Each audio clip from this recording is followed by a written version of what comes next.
Ok, estamos en estos momentos iniciando la clase de este día, viernes 28 de agosto. Solo tengo 3 estudiantes en la clase, pero aún así la vamos a llevar a cabo. Vamos a trabajar siempre con el mini curso PC, pero en esta ocasión vamos a ver la lección 2. Vamos a ver. Ahí estamos iniciando. Ahora, el tema de esta tarde es dispositivos de procesamiento de información. Recordemos que en la clase anterior vimos algunas generalidades de la computadora. Vimos lo que era hardware, lo que era software. En software se divide en 3 grandes campos y el hardware se divide en 5 campos. Luego vimos cómo era el funcionamiento de la computadora y un glosario. Ese fue el último contenido. Ahora en esta tarde vamos a ver, va a ser un poquito más saturada la información. Más sin embargo, vamos a tratar de avanzarla.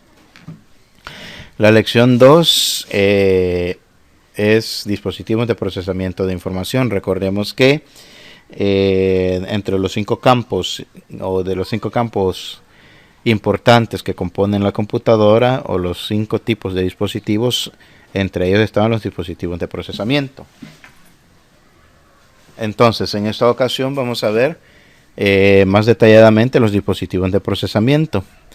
Y pues aquí vamos, a partir de esta lección, estamos iniciando un análisis de los principales componentes del estándar de la PC. Es importante recordar que el enfoque de este mini curso es que nosotros vayamos conociendo los diferentes dispositivos y sus respectivas características con los que se construye una PC. Eso es lo que nosotros debemos de conocer. Ahora vamos a comenzar a analizar los dispositivos de procesamiento de información. Ahora veamos qué son los dispositivos de procesamiento de información. Recordemos que los dispositivos de procesamiento de información son todos los elementos en los cuales se lleva a cabo el trabajo pesado. Esa fue la definición que nos dieron en la clase anterior. En ellos se procesan los datos introducidos por el usuario y a partir de los pasos predeterminados por un programa específico se obtiene un resultado determinado. Y ahí pues en el slide ustedes pueden ver que están apareciendo diferentes dispositivos de procesamiento de la información. Que tenemos el microprocesador, tenemos la motherboard, tenemos ahí está el disipador de calor del microprocesador, la memoria RAM, y así podemos encontrar otros tipos de dispositivos. Ubicación de los dispositivos. Ahí tenemos el gabinete, la computadora. Esta es la primera imagen. Primero nos dice cómo ubicar los dispositivos de proceso de información. Número 1, para poder ubicar y tener acceso a los dispositivos de proceso de información es necesario accesar al interior del gabinete. Ahí nos está aclarando, gabinete. Ese que estamos viendo ahí no es el CPU, ese es gabinete. Permítanme.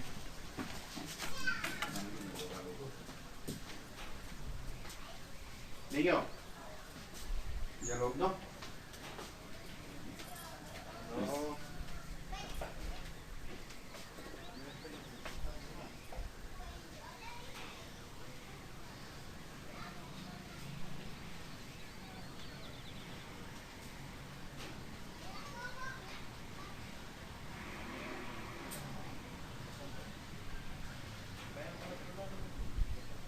Emily.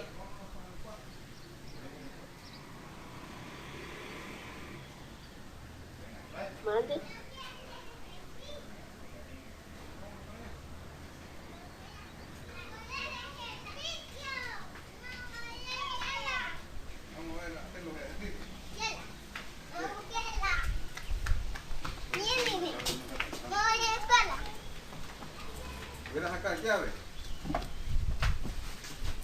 Ok, vamos a continuar.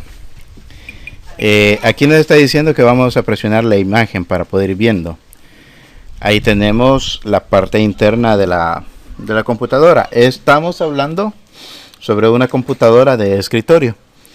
Para esto tenemos que retirar los tornillos localizados en la parte trasera del mismo. O sea, aquí en esta parte hay dos tornillos generalmente, uno que va a esta altura y el otro que va a esta altura, para poder retirar la tapa. Se dice deslice hacia atrás el panel izquierdo del gabinete. Hay una tapa que está acá, simplemente lo vamos a deslizar hacia atrás un poquito para que se pueda abrir. Una vez abierto, vamos a poder ver toda la estructura interna de la computadora. Lo primero que vamos a encontrar, o lo más notorio que vamos a ver, a presenciar, es la motherboard. Ahí nos dice que presionemos los puntos sensibles para identificar la ubicación que tienen. Veamos esta parte de acá. Este es el módulo del microprocesador. Significa que el microprocesador va conectado en esta parte. Ese es el verdadero CPU. Recordemos que el microprocesador es la unidad central de procesamiento. Luego tenemos estas otras negritas que están ahí. Este es el módulo de la memoria RAM. Aquí es donde se colocan las tarjetas de la memoria RAM para que son utilizadas cuando la computadora se enciende. Recordemos que esta memoria es volátil, o sea, se carga en el instante que la computadora está encendida, pero ya cuando se apaga, ella automáticamente se borra. Luego tenemos la tarjeta madre, que es toda la placa que ustedes observan ahí. Esa es la tarjeta madre, que contiene todos los elementos, dispositivos, puertos y todo eso. Y el último que vamos a ver es el módulo para tarjeta de video. Este es uno de los módulos más antiguos, o es un modelo antiguo de esta motherboard. Este era una ranura de expansión AGP, así se le conocía. Ahora se le conoce como PCI Express. Muy bien. Eso es con relación a la ubicación de los dispositivos de procesamiento. Si ustedes observan, solamente tenemos 4 dispositivos principales. Ahora, aquí en estas ranuras también se colocan otros dispositivos, que son tarjetas de expansión. Por ejemplo, podemos colocar una tarjeta de sonido, que es también considerada como un dispositivo de procesamiento. Podemos colocar una tarjeta de audio, perdón, de USB. Podemos colocar una tarjeta para la red, para internet, y así otros dispositivos que podemos colocar acá. Veamos entonces el microprocesador. El microprocesador es el elemento más importante en la estructura de una computadora personal, ya que es en este dispositivo el que se lleva a cabo todos los cálculos necesarios para que se ejecute el programa que determina el usuario y para obtener los resultados esperados. Por eso nos decía anteriormente que el microprocesador era el principal elemento de ellos y el que recibe el mayor trabajo de la computadora. Él es el que procesa toda la información recibida a través del usuario, a través de los comandos transmitidos por los dispositivos de entrada, los procesa y los convierte al lenguaje de máquina. La semana anterior nosotros hablábamos sobre el lenguaje de máquina y decíamos que el lenguaje de máquina es el lenguaje de ceros y unos. Eso es lo que hablábamos, ¿verdad? Ahora bien, en los microprocesadores tenemos varios. Veamos primeramente la estructura. La estructura de microprocesadores, si pudiéramos asomarnos al interior de un microprocesador, veríamos que está construido por varias decenas de millones de pequeñísimos transistores. El microprocesador tiene una lámina encima que está tapando estos transistores. Esa lámina la colocan por dos cosas. La primera es porque necesitamos proteger los dispositivos o los transistores, y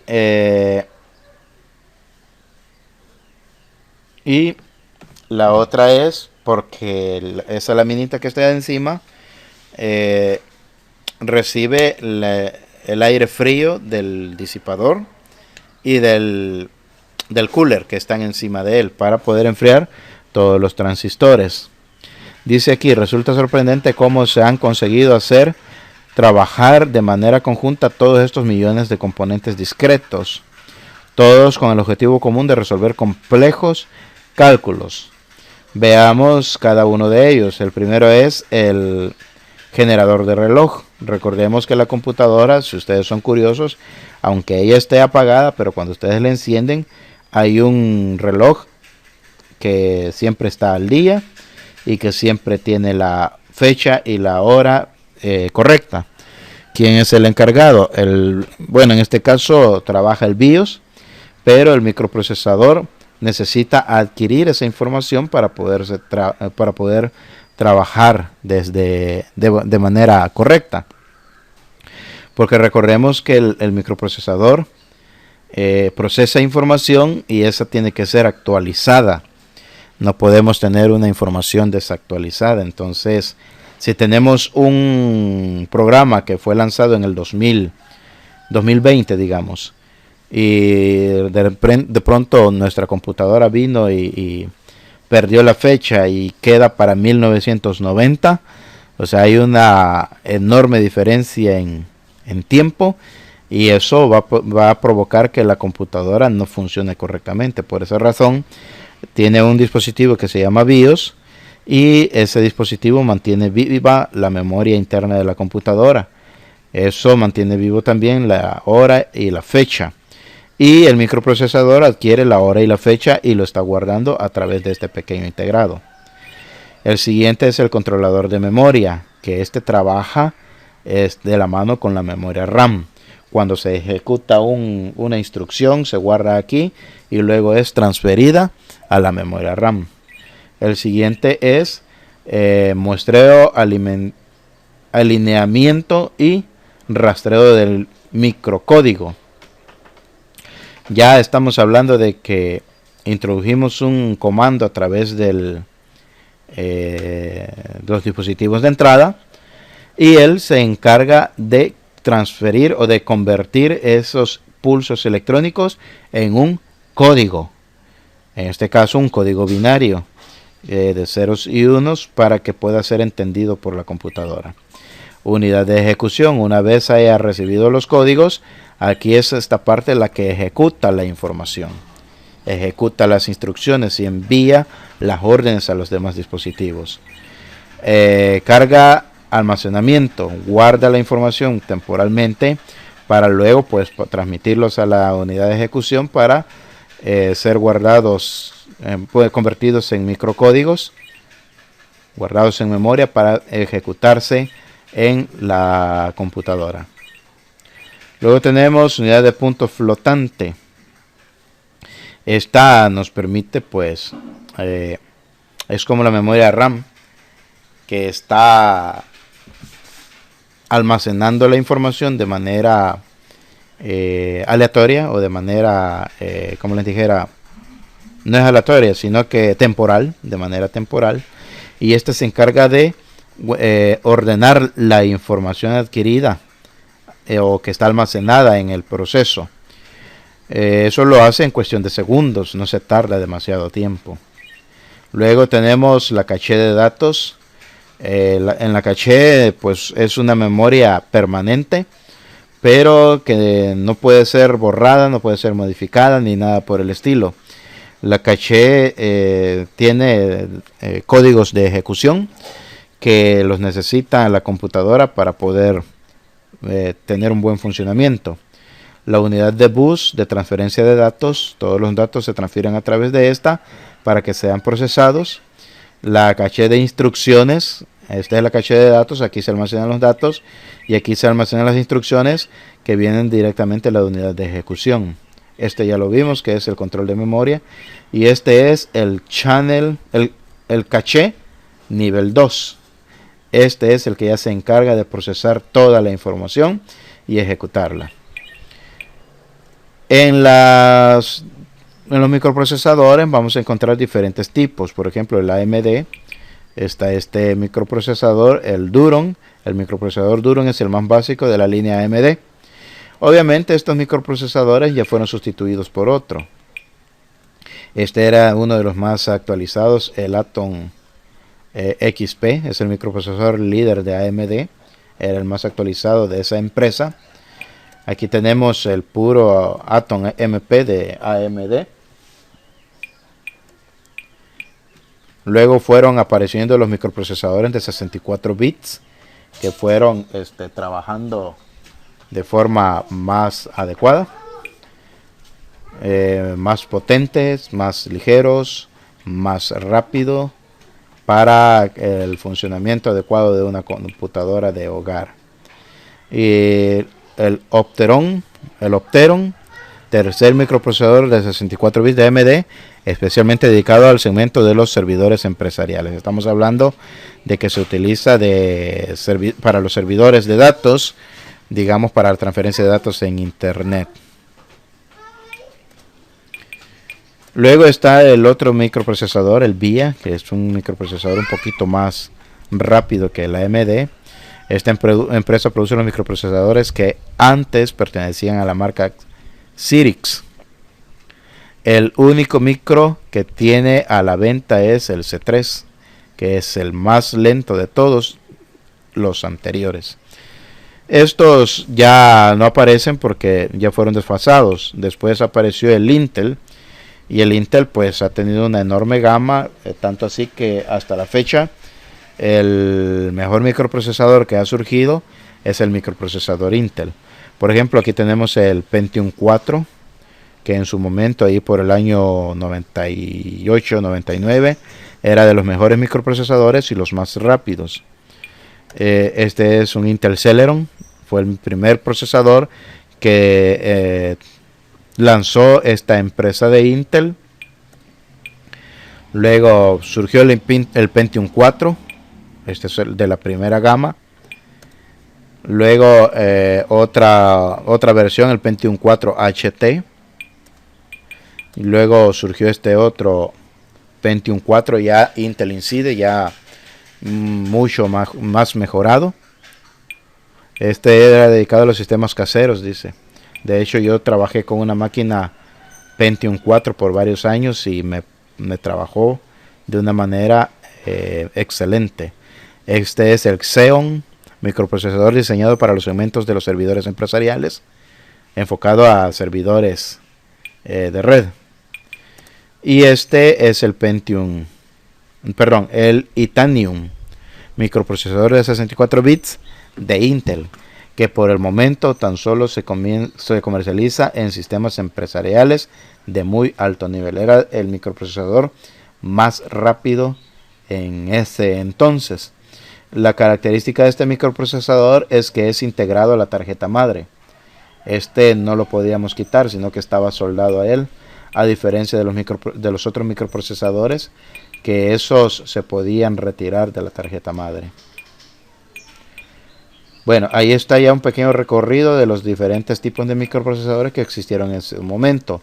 Hoy en día están otros microprocesadores, pero que están de la misma línea. Por ejemplo, en el AMD aparece también el Atom, el microprocesador Atom. Aparece también todavía algunos microprocesadores del VIA.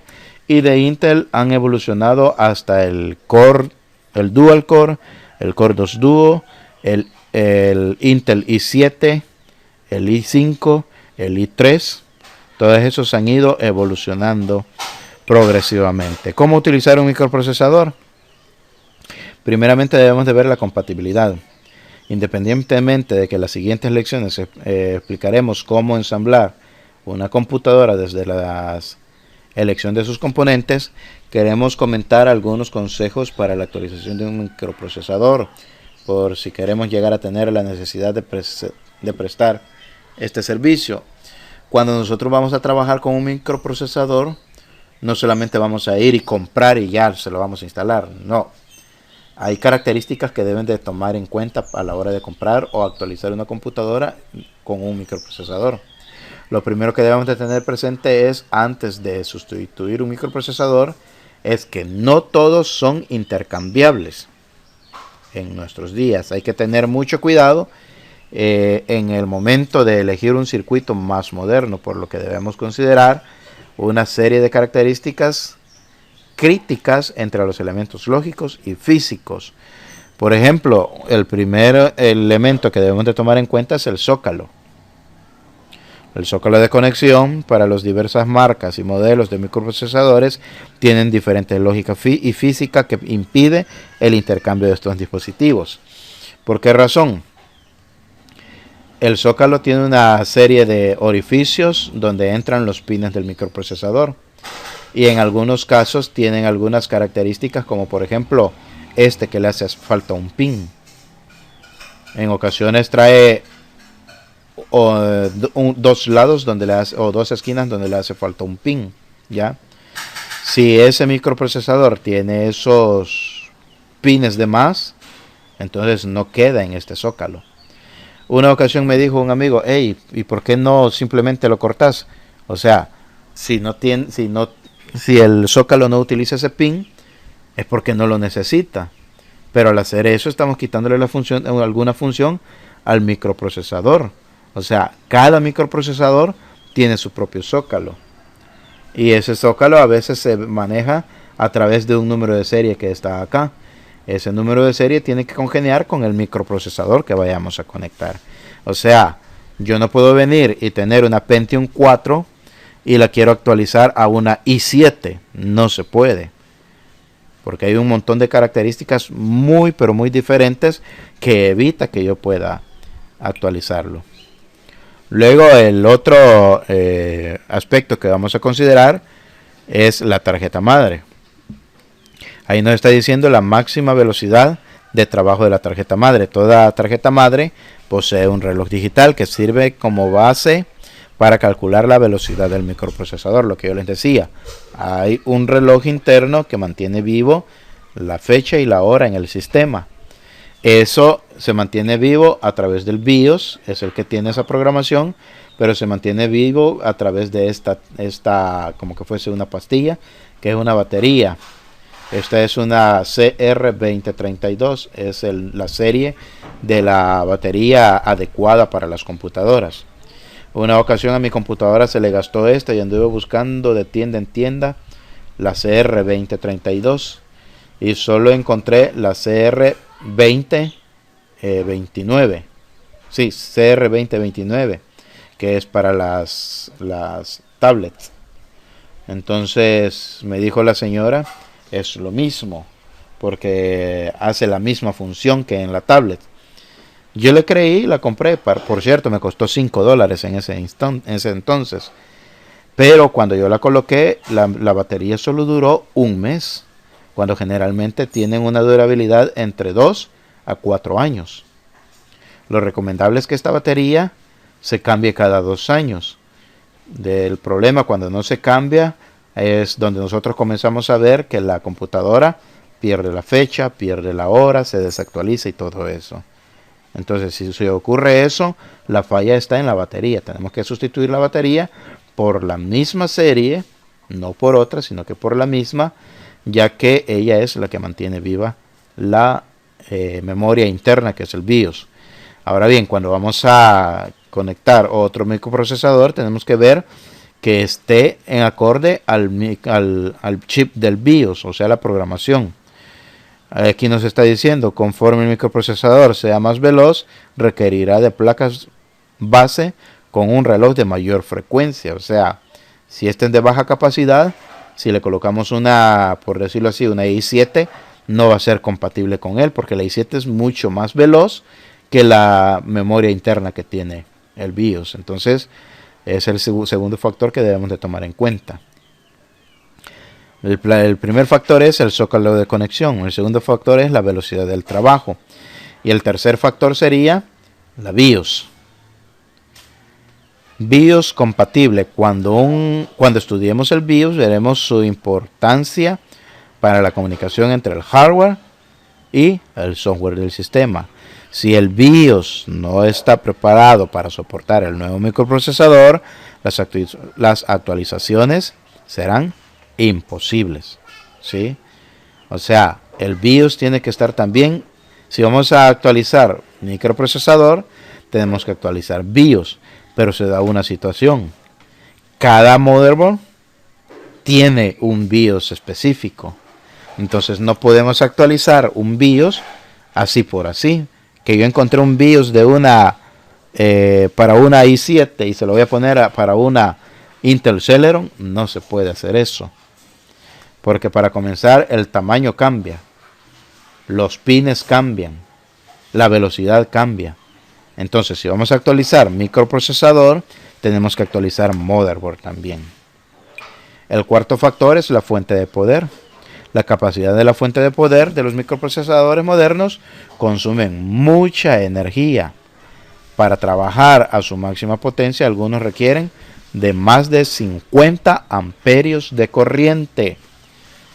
Interesante esta parte, porque la computadora, el máximo de voltaje que está trabajando es de 12 voltios. Entonces, para que se genere ese amperaje, hay una fuente de poder dentro, hay una fuente o hay un divisor de voltaje dentro de la fuente de poder que permite que el microprocesador trabaje a 50 amperios como mínimo. En otras palabras, mientras mayor sea el microprocesador, mucha mayor cantidad de energía se va a necesitar. Y luego el otro aspecto importante a tomar en cuenta es la ventilación. Este punto se encuentra íntimamente relacionado con el anterior, debido a que los microprocesadores más poderosos necesitan liberarse de una mayor cantidad de calor residual. Un microprocesador, al solo encender la computadora, comienza a calentarse de una manera que no tienen idea. Una vez yo tuve esa curiosidad de encender el microprocesador sin ponerle el disipador de calor. Y en menos de 10 segundos vine y toqué el microprocesador y estaba tan caliente que me generó una ampolla en mi dedo. Por esa razón necesita tener un disipador de calor, que es la lámina o es la parte de aluminio que está en la parte de abajo, y un cooler o un ventilador que es el que se encarga de enfriar el disipador de calor. Siempre hace uso de eso porque la temperatura que genera o que utiliza el microprocesador es enorme. El siguiente dispositivo de procesamiento de información es la tarjeta madre. La tarjeta madre es el segundo elemento más importante a la hora de determinar el desempeño de una computadora personal, ya que esta gran placa del circuito impreso es el punto de comunicación entre el microprocesador y todos los elementos de una computadora. Cada vez que el microprocesador desea enviar o recibir algún dato, se tiene que pasar forzosamente a través de la tarjeta madre. Por tanto, una buena tarjeta madre garantiza una transferencia de datos veloz y continua. Vean qué interesante.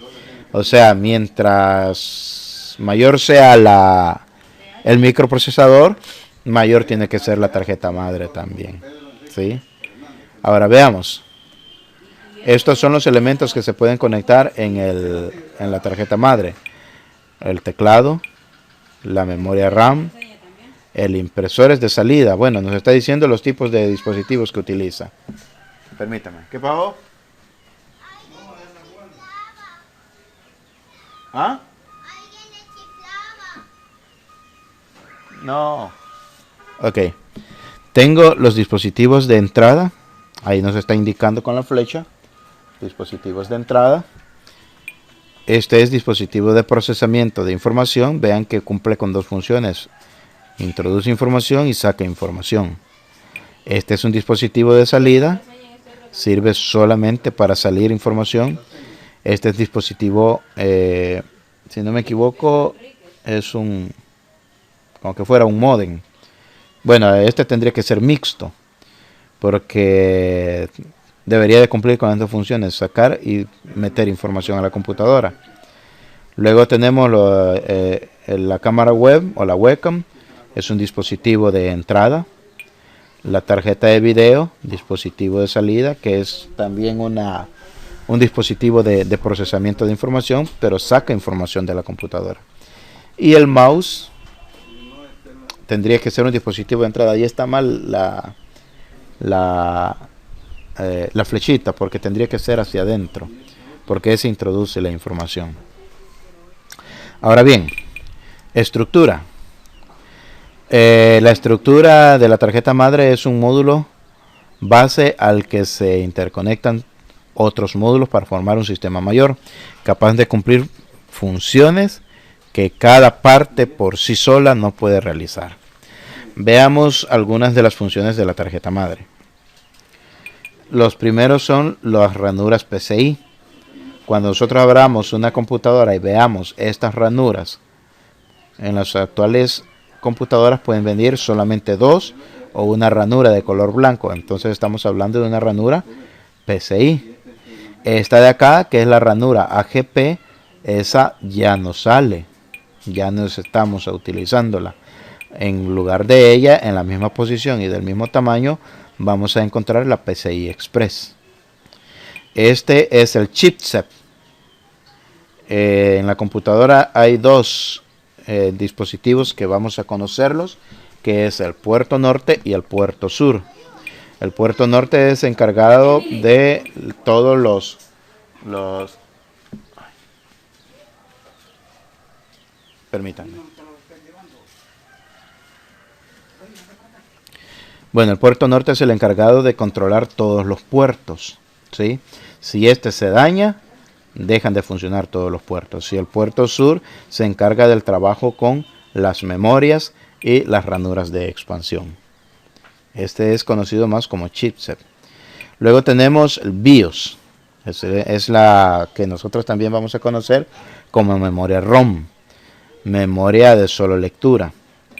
Y esta es la batería del CMOS, que es la CR2032. Estos son los conectores para unidades de disco. En este caso no nos ponen el nombre, pero estos son conocidos como conectores IDE. Y tenemos el panel de conexión para la fuente de poder. Este es un panel de 20 pines. 2, 4, 6, 8, 10, 12, 14, 16, 18, 20. Un panel de 20 pines. El siguiente panel ya no solo trae 20 pines, sino que trae 4 pines más. Ya es una fuente de poder ATX de 24 pines, con una motherboard de 24 pines. El siguiente es el zócalo para módulos de memoria. Aquí se conectan las memorias RAM. Estas son SIM y luego pues surgieron las DDR. Esta motherboard tiene para conectar dos tipos de memoria. La SIM, que tenía dos muescas. Aquí está el espacio de una muesca y aquí está la otra muesca, vean.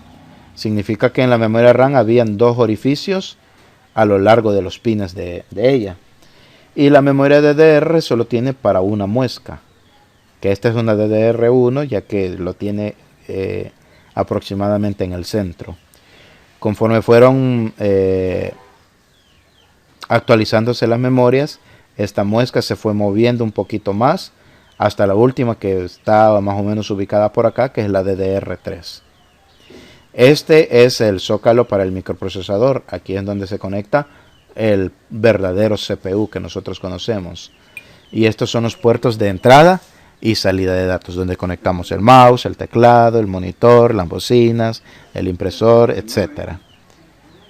Entonces esta es la estructura de una motherboard. Luego que hemos conocido la motherboard, vamos a conocer la memoria RAM. Los módulos de RAM sirven como para almacenar el almacén temporal de los datos que necesita el microprocesador para trabajar. Esto significa que si pedimos que se lean los datos desde el disco duro, este vacía la información requerida hacia la memoria RAM. Y de ahí el micro la va tomando según lo vaya necesitando el programa de aplicación específico. Igual, cuando se desea grabar algo en el disco duro, la micro pone los datos en la RAM y de ahí se transportan hacia el disco duro. Se recuerdan que la semana pasada hicimos una simulación del trabajo. Entonces toda clase de información va a ser guardada primeramente en la memoria RAM y después va a ser transferida ya sea al disco duro o a uno de los dispositivos de procesamiento de información.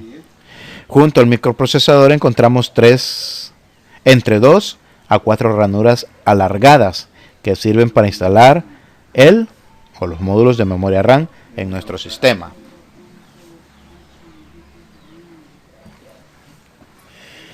Ahora bien, de la cantidad de memoria RAM instalada depende el desempeño general de la máquina. Y como regla general, entre mayor cantidad de RAM se tenga, mejor trabajará el sistema operativo. Esta es inversamente proporcional al microprocesador. Podemos tener un microprocesador, una Pentium 4, por decirlo así. Pero si nosotros tenemos una memoria de 128 MB, va a ser lenta. Pero si tenemos la misma Pentium 4 y tenemos 16 o 32 GB de memoria RAM, esa máquina va a ser bastante rápida. Por eso les digo que es inversamente proporcional. El microprocesador no va a depender de la memoria RAM para su trabajo. O sea, él puede ser chiquito, pero si hay una memoria RAM, va a funcionar veloz. ¿Con quién sí va a depender del trabajo? Con la motherboard. Mientras más RAM tengamos, mayor va a ser el trabajo de la motherboard. Así está catalogado. Esta sería la ranura y esa es una DDR1. Está casi en el centro. La muesca, ustedes podrán ver el orificio. No lo puedo mover porque se pierde. Veamos. Sí, se pierde siempre. Pero está casi en el centro del orificio de los pines. Esa es una memoria RAM. Y esa es la forma correcta como conectarla en la ranura de expansión. Ahora, veamos los tipos de memoria RAM. La SDRAM se le llama memoria síncrona, ya que trabaja a la misma velocidad de la tarjeta madre. Ya ha quedado atrasada en cuanto a la velocidad del procesamiento de datos, ya que su velocidad máxima es de tan solo 133 MHz. Esta es la que nosotros conocíamos como SIM. Luego la SDRAM, memoria tipo Rambus, diseñada para la compañía del mismo nombre. Durante algún tiempo fue el tipo de memoria preferida por Intel, pero en la actualidad incluso dicha empresa la ha abandonado a favor de los módulos de tipo DDR y la DRAM. Su principal característica es que es mucho más veloz que la memoria SDRAM. Yo tuve una computadora con este tipo de memoria y me salió súper buena esa computadora. Una ocasión estuvo editando un video 4 días y 3 noches encendida, ella sin descanso, y funcionó perfectamente. Era una Pentium 4, solo tenía 2 GB de RAM. El problema de este tipo de memoria es que necesita, así a la misma cantidad de memoria, necesita algo que nosotros le conocíamos como tapones. Parecían memorias, pero en realidad no eran memorias, sino que simplemente utilizaban el espacio de la memoria RAM para que esta memoria pudiese funcionar. Y la última es el DDR o la DRAM, módulo de RAM más empleado en la actualidad. Estos circuitos alcanzan velocidades de transferencia que van desde 266 MHz hasta 800 MHz. Por eso es la más utilizada, porque es mucho mayor o mucho más rápido que las demás. Vamos a ver ahora la tarjeta de video. La tarjeta de video, dentro de los dispositivos de proceso de información, podemos encontrar a la tarjeta de video, ya que la tarjeta moderna de este tipo incluye poderosos circuitos de procesos de imagen y por lo tanto descarga de trabajo del microprocesador, que entonces puede concentrarse en otras tareas más importantes que simplemente manejar el despliegue de la pantalla. En otras palabras, la tarjeta de video es la que nos muestra la información visual en la computadora. Ahí es donde nosotros conectamos el monitor para que podamos observar lo que estamos haciendo en la computadora. Ahora veamos algunas de sus características. Allí en la parte de arriba está la definición de tarjeta de video, y una de las características es que la tarjeta de video moderna incluye una gran cantidad de memoria RAM auxiliar que le sirve al procesador interno para realizar sus cálculos y almacenar temporalmente los resultados de sus operaciones, los cuales se traducirá en una imagen. Cuando nosotros instalamos el sistema operativo, nosotros podemos observar que de repente al disco duro, cuando creamos las particiones, siempre nos roba cierta cantidad en megabyte. Y esa cantidad en megabyte es utilizado por la tarjeta de video, que es esta que tenemos acá. En esta ocasión, esta tarjeta de video es una tarjeta AGP por la forma de los pines que son encontrados. Mientras en lo que unos van, otros vienen. Y así va la dentadura de conexión de esta tarjeta. Ahora veamos su estructura. La estructura, una tarjeta de video avanzada posee varias salidas que le permite conectarse a monitores de diferentes tecnologías de forma típica. Encontramos la tradicional conector de 15 terminales para los monitores tradicionales, el nuevo conector DVI para la pantalla LCD. Permítanme, creo que ok, admitir Víctor Murcia. Lo que les decía, el DVI para la pantalla plana LCD o de plasma, y un conector con salida de video para poder visualizar el despliegue de pantalla de un televisor. ¿Cómo se llaman o cuáles son los que generalmente vienen? Viene este, que es el conector VGA, que es un conector que tiene 15 terminales. Cuando hablamos de 15 terminales, es que tiene 15 orificios donde entran 15 pines para poder transmitir la información. Luego vamos a encontrar el conector de salida de video, conocido también como S-Video. Permite visualizar el despliegue en la pantalla de un televisor. Esto pues se conectaba y funcionaba como que si fuese un VHS de los que salían anteriormente, antes de los DVDs. Entonces se conectaba acá y luego un televisor, y se hacía, bueno, necesitaba un decodificador para que pudiera pues trabajar el televisor como un monitor. Y luego tenemos el que en ese momento era de la tecnología de punta, el conector DVI para las pantallas LCD o las pantallas planas. Hoy en día estos ya fueron sustituidos, estos tres siguen saliendo. El más utilizado es este, el VGA. Después sigue este fue poco que se haya utilizado, ese video. Pero el que ha sustituido a estos dos es la ranura de HDMI, así se llama, HDMI. Son los que es el que ha sustituido a todos estos, ya que con un simple cable podemos ver el video y podemos escuchar el audio al mismo tiempo. Ahora, los tipos de tarjeta. Por el momento, los dos tipos principales fabricantes de la tarjeta de video en muy alto nivel son ATI y Nvidia, y sus dispositivos son los preferidos por los fabricantes de los juegos en línea y por los profesionales de diseño tridimensional. ATI y Nvidia son las marcas. Esta es una Nvidia y esta es una ATI. Si ustedes observan, estas tarjetas tienen hasta un disipador de calor y un cooler integrado, porque son unas tarjetas de alta capacidad que necesitan enfriamiento, ya que mientras mayor capacidad tengan, mayor calentamiento generan, o sea, son más rápidas, pero se calientan más.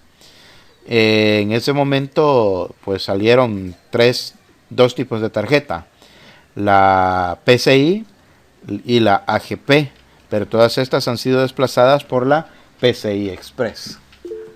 Mamá, dame eso. Sí, aquí se siente. Vaya, voy a jugar. Ok, ahora bien, la PCI Express no la vamos a ver acá porque no está actualizada esta información, más sin embargo estas tarjetas todavía hay computadoras que las están utilizando. Y para finalizar vamos a ver, dice direcciones de internet de apoyo al servicio de la computadora. El término de internet ya se ha convertido en la parte del lenguaje cotidiano de los usuarios de la computadora, y es que la capacidad aparentemente limitada a la red para el intercambio de información, ya sea entre artículos y entre personas, hacen de este medio el procesamiento de comunicación por excelencia en el final de los siglos. Estamos hablando del acceso al internet. Ustedes ya conocen para qué nos sirve el internet, y bueno, aquí nos está dando algunos links que nosotros podemos visitar para conocer los diferentes tipos de procesamiento que hay. Por ejemplo, aquí tenemos la AMD, aquí tenemos la Megatrends, el Cyrix, el Intel, Kingston, el May Micro y el Cirrus. Son empresas que son dedicadas a la creación de dispositivos de procesamiento de información. Muy bien, esto es lo que tenía hasta el momento. ¿Qué es lo que vamos a hacer para la tarea? La tarea la vamos a hacer de la siguiente manera. Lo voy a crear aquí todavía de una sola vez. Están todavía conectados, ¿verdad? Sí, ahí los vi. No, ya no. Vaya, perfecto. De todas maneras ahí va a quedar la grabación. Vamos a crear y la tarea que vamos a hacer es lo siguiente.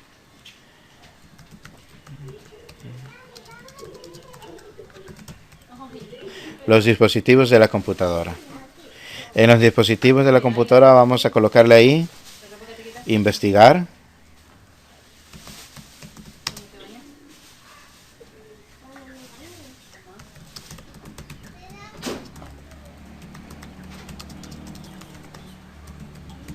Los diferentes dispositivos de la computadora.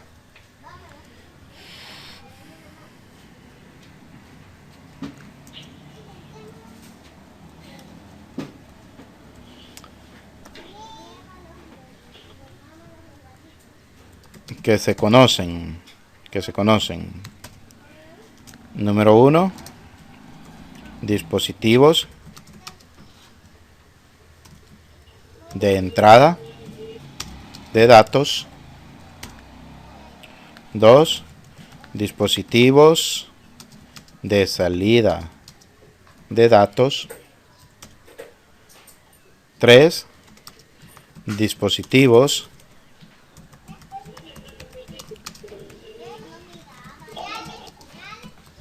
de procesamiento de datos. 4. Dispositivos de almacenamiento de datos. Y el 5. Dispositivos mixtos. ¿Qué es lo que necesitamos? Miren, yo les soy sincero. De todos estos, el que más van a encontrar son los dispositivos de entrada, porque de estos hay un montón. Pero luego de eso vienen los dispositivos de salida. Van a encontrar menos. De procesamiento van a encontrar un montón. Lo mismo de almacenamiento. Pero en almacenamiento no me vayan a confundir ahí la memoria RAM, porque ella no es de almacenamiento. Ella es de procesamiento. Ya les di uno. ¿Qué, mi amor? Vaya a jugar con ella. Venga. Y luego los dispositivos mixtos, de estos sí les va a costar encontrar un poco, porque los dispositivos mixtos son más escasos. Por ejemplo, de aquí, pues, la función que debe de cumplir los dispositivos mixtos es que deben introducir la información y sacar la información. En otras palabras, les voy a colocar aquí las cantidades que voy a requerir de cada dispositivo. Ejemplo no, aquí les voy a colocar 8 nombres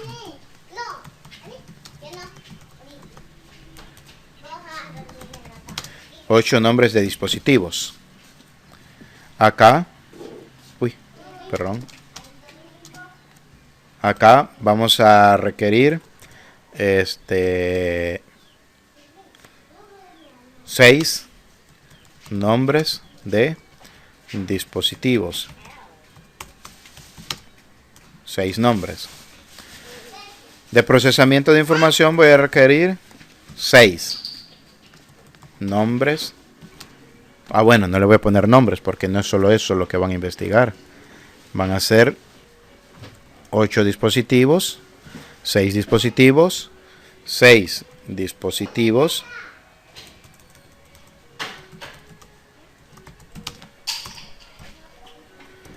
De este hay un montón. Voy a requerir 8 dispositivos.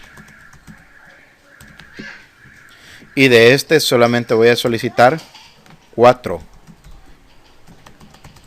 dispositivos. ¿Qué es lo que vamos a querer? Se solicita.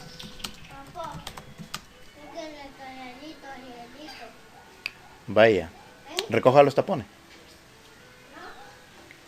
Vaya, se solicita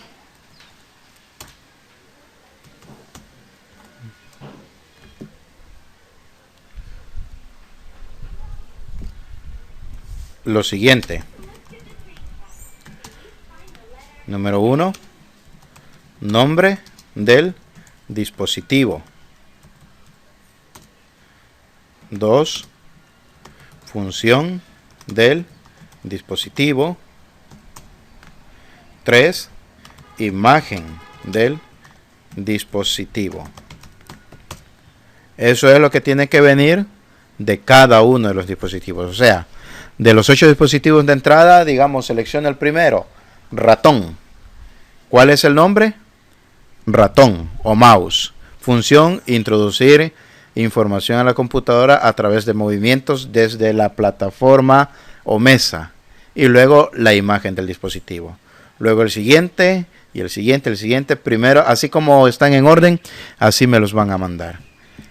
No sé si hay alguna pregunta con relación a eso. Hablemos ahora. ¿Preguntas?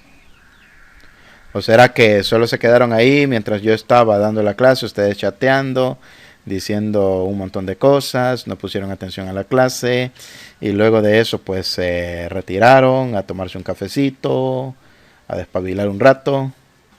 ¿A dónde está el ratón? Dice. No sé si me comprenden qué es lo que van a hacer en la tarea. Sí. Ah, va, perfecto. ¿Y eso cuándo se entregaría? Ya voy a eso. Bueno. Formato de entrega.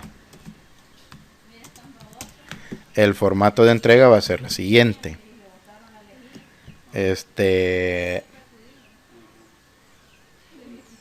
Solo entregar portada y cuerpo del trabajo.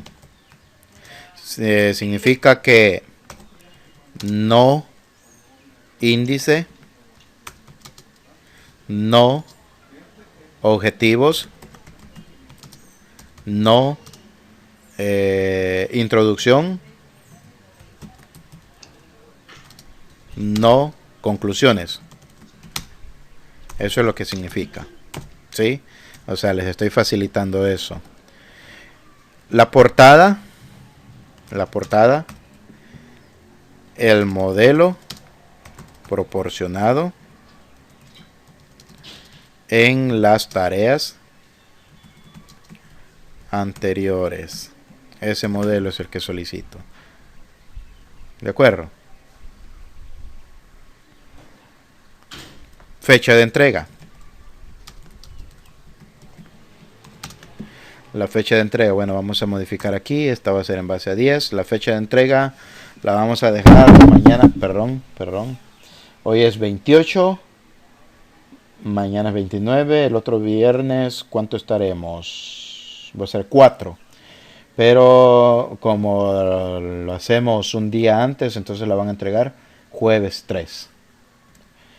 Jueves 3 de septiembre hasta las 11:59. Así va a ser. Fecha de entrega.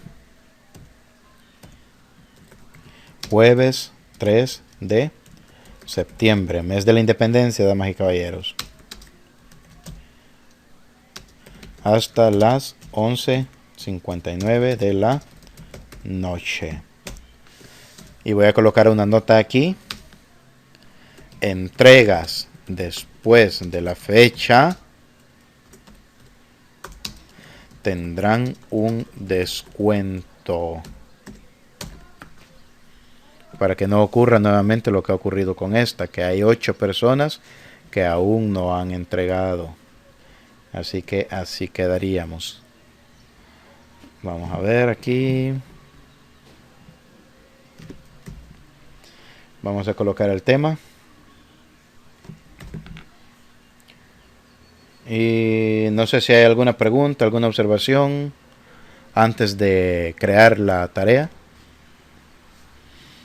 ¿Me la pueden decir ahora?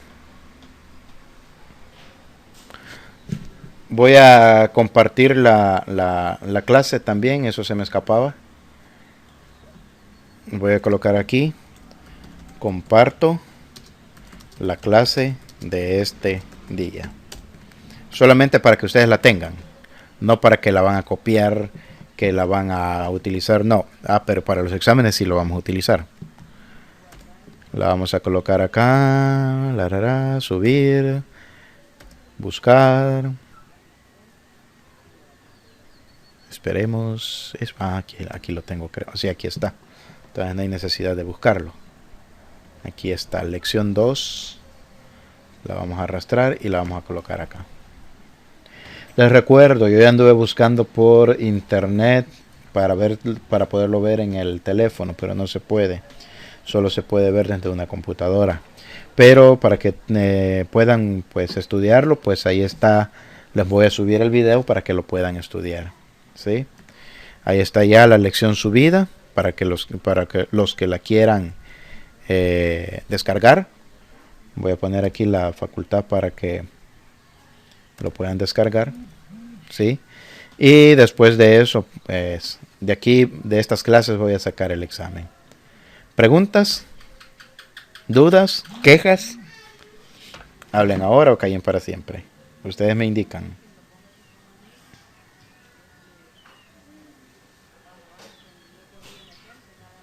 Nada, profe, nada. Vamos a ver, alguien me ha mandado un mensaje por aquí. Vamos a ver.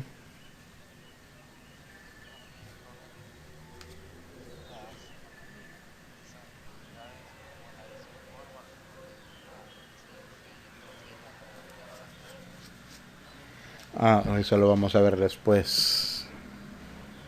Rudy Alexis me está mandando mensajes. Algo que se me había escapado acá, formato de entrega. Enviarlo en formato PDF. Se me había escapado. O sea, lo pueden hacer en un Word y después de eso lo convierten a PDF y así lo van a mandar. Lo solicito en PDF porque de esa manera no se distorsiona. Pero si lo mandan en formato de Word, ahí siempre se va a distorsionar. Por eso. Entonces ya no hay nada. Así que lo vamos a crear. Dentro de un minuto van a estar recibiendo la notificación que hay una nueva tarea. Así que ahí está ya su tarea, dispositivos de la computadora. La tenemos ahí. Y pues no sé si hay algo más que agregar. ¿Alguna pregunta, alguna duda?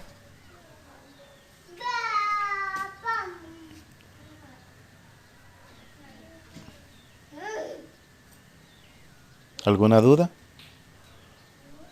Nada, profe, gracias. Ok. Entonces cerramos aquí la grabación. Estamos terminando la clase solamente con 4 estudiantes. Briseida Durán, Carly Acevedo, Lili Rivas y Víctor Murcia. El día 28 de agosto a las 4:11.